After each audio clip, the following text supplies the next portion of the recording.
anareo moni ery sy zandry anareo am'izany ny didy sy lalàna tsisy tsony ny zoko sy zandry tsisy tsony faniova indray ny fanajana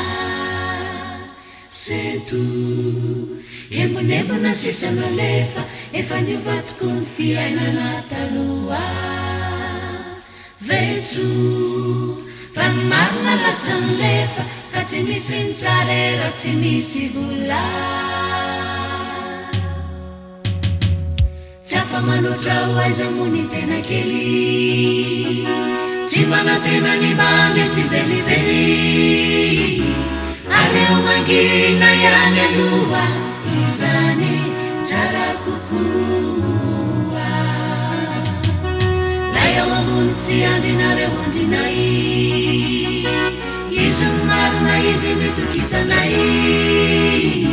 tsy misy adino amin'ny fitsarany samia mizaka ny asany ny ratsy ameno tsy atao satria lozao anao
sy sandry anareo am'izany ny didy sy lalàna